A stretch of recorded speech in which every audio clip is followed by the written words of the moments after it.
Indonesia harus menang nih untuk laga melawan Irak besok pagi. Seperti apa kans kita untuk bisa menang lawan Irak ini, Bung Kesit? Kalau melihat grafik permainan kita belakangan ini. Ya kalau lihat kans tetap kansnya masih ada ya, peluangnya masih ada. Sekalipun berat, sekecil apapun saya kira peluang itu masih bisa diharapkan bisa kembali terbuka lebar kan gitu. Cuma masalahnya memang tidak gampang untuk bisa meraih kemenangan dari Irak. Ya kalau dibandingkan antara Irak dengan Saudi Arabia, Irak ini jauh lebih, menurut saya jauh lebih kuat ya, jauh lebih tangguh. Mereka punya tipikal permainan yang lebih cepat dari Arab Saudi gitu. Apalagi pengalaman juga menunjukkan di 3 pertemuan terakhir kita itu nggak pernah menang lawan Irak gitu, dan selalu kebobolan lebih dari 2 gol gitu. Jadi ya tetap harus dihadapi begitu ya, karena masih ada kesempatan.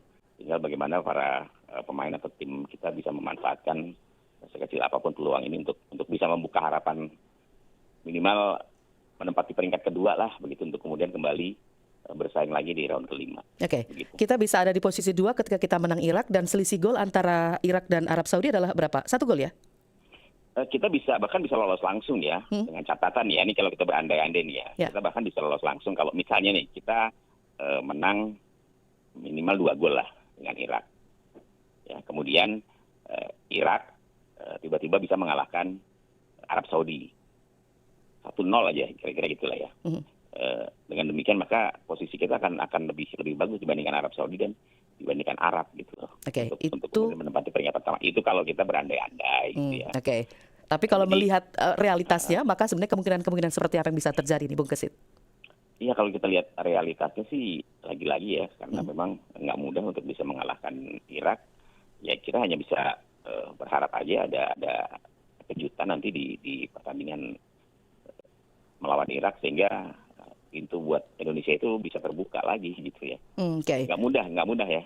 Karena memang Irak pasti akan menghadapi akan menjalani pertandingan ini dengan all out, apalagi mereka kan baru pertama kali ini. Ya kan, pertandingan pertama, sementara kita kan sudah terkuras duluan menghadapi Arab Saudi. Kemudian hasilnya juga kan negatif ya, kita kalah, sehingga tekanan terhadap Indonesia kan jauh lebih besar dibandingkan dengan Irak. Melihat tipe permainan Irak yang seperti itu, sebenarnya siapa saja kira-kira nanti kemudian yang bisa kita andalkan gitu? Karena kan kemarin sempat ada kritik soal line up yang dimunculkan, yang dimainkan ketika melawan Arab Saudi nih, Bung Kesit. Ya, the best performa harus diperlihatkan lah ya. Penampilan terbaik Indonesia harus diperlihatkan. Termasuk juga jangan kemudian melakukan kesalahan lagi pada saat penyusunan pemain. Betul bahwa melawan Arab Saudi kemarin susunan pemainnya memang agak aneh sih ya menurut saya gitu kan.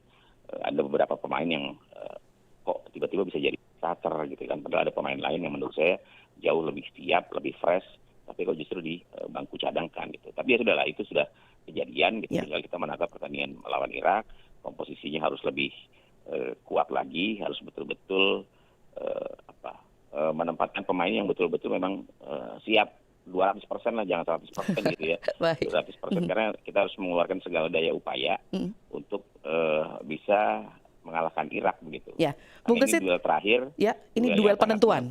Ya, Irak itu kan dikenal punya transisi cepat, umpan panjang ke depan gitu. Apakah Indonesia punya sistem pertahanan cukup adaptif untuk mengantisipasi itu? Ya, kalau lihat dari pengalaman sebelum-sebelumnya ya, sebenarnya kan pertahanan Indonesia bisa dibilang cukup bisa diandalkan begitu ya. Walaupun memang kalau kita menghadapi tim-tim kuat seperti Jepang gitu, kita sulit lah ya, Australia gitu, sulit untuk kemudian berbuat banyak, karena memang secara kualitas Jepang maupun Australia itu jauh lebih tinggi lah daripada Indonesia begitu. Ya bukan berarti Irak tidak memiliki kualitas yang bagus gitu. Irak juga hampir sama lah gitu. Tapi kita ada pengalaman ya, di mana dalam pertandingan di round ketiga pertahanan Indonesia cukup teruji gitu.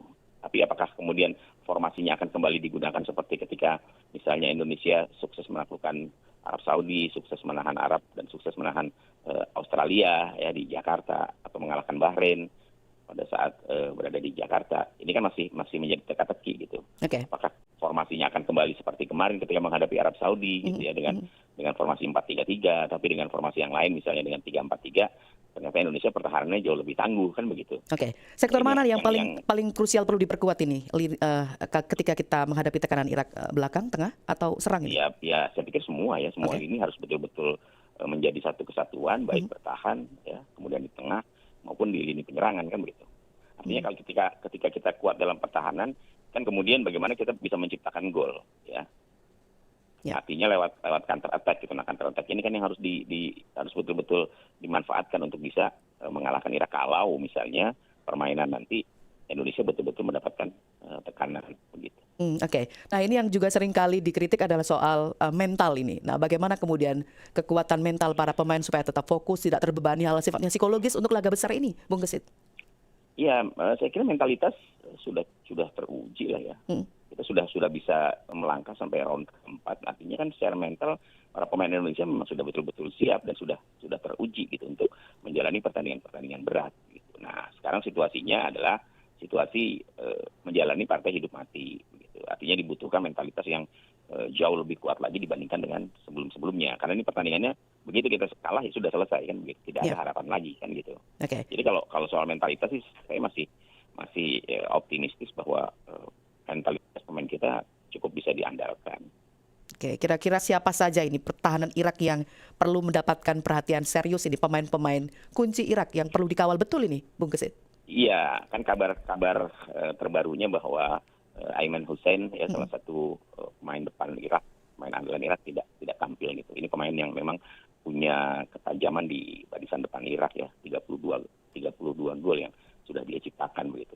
Dipastikan absen. Ya, ini kabar baik lah buat Indonesia. Bukan berarti kemudian pemain-pemain Irak lainnya tidak bisa tidak boleh juga dipandang remeh gitu. Mereka masih punya Ali Jasim ya. Ini juga pemain yang menurut saya juga harus betul-betul diwaspadai, pemain muda. Kemudian juga ada Muhammad Ali yang juga punya kemampuan dalam menciptakan gol. Ada juga pemain belakang mereka yang tampil di Liga Indonesia ya, di Persik itu ada Putros. Ini juga merupakan pemain yang diandalkan juga oleh Irak. Jadi saya kira hampir merata lah kalau pemain Irak juga. Mereka banyak yang bermain di klub-klub Eropa gitu. Ada yang bermain di klub Polandia, ada yang bermain di Belgia, ada yang bermain juga di Republik Ceko gitu. Jadi banyak pemain-pemain Irak yang merumput di liga-liga Eropa. Oke, tapi kita nggak boleh kendor ya. Memang sudah sangat teruji lah para pemain Irak.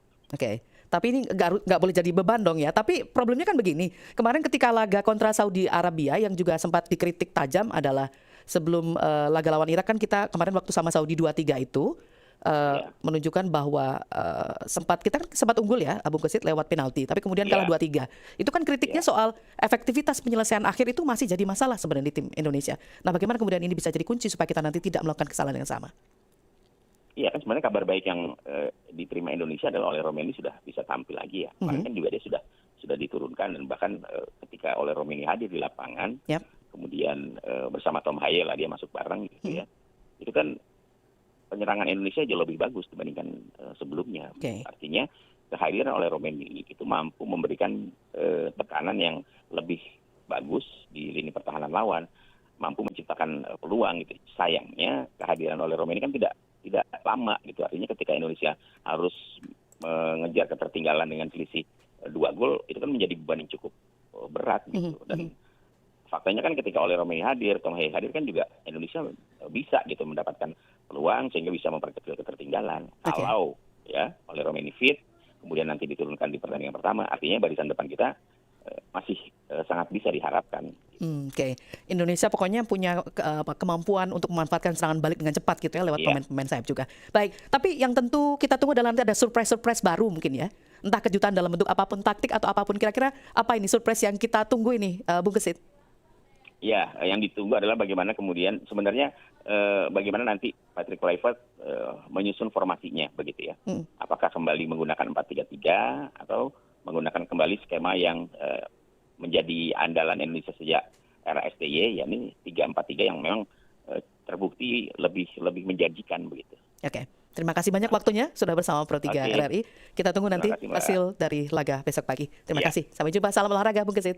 Salam olahraga, selamat pagi. Salam olahraga, Jaya. Terima kasih, itu tadi pemerhati sepak bola tanah air, Gesit P. Handoyo. Tetaplah bersama Indonesia Menyapa Pagi, karena nanti kami juga akan hadir dengan ulasan seputar bagaimana gencatan senjata yang terjadi antara Israel dan Hamas yang nanti tentu akan membawa banyak perubahan dalam peta kondisi geopolitik, ya termasuk beberapa hal bagaimana kemudian nasib saudara-saudara kita di Palestina. Saya Esti masih terus temani Anda, tetaplah bersama Pro 3 RRI.